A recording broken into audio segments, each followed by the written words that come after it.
Northwest Tile and Stone Care. I'm doing a shower renewal for some pretty old clients. An old shower. It's actually in pretty good condition. They just couldn't get this clean because it's not dirty. It's molded all the way through and it's all cracked out.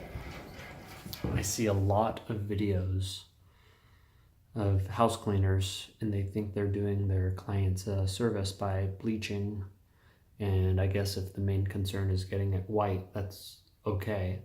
But a lot of times they zoom in and the grout's all cracked like this, or the caulking, and who cares if it's white?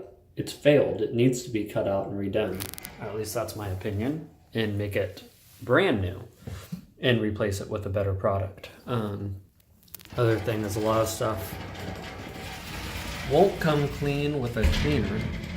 The best thing to do is flat edge and just blade it off. So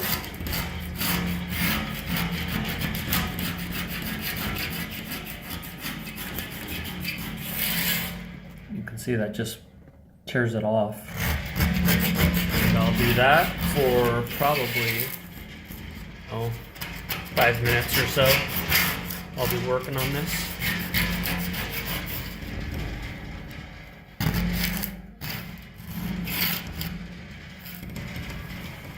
There's more over there.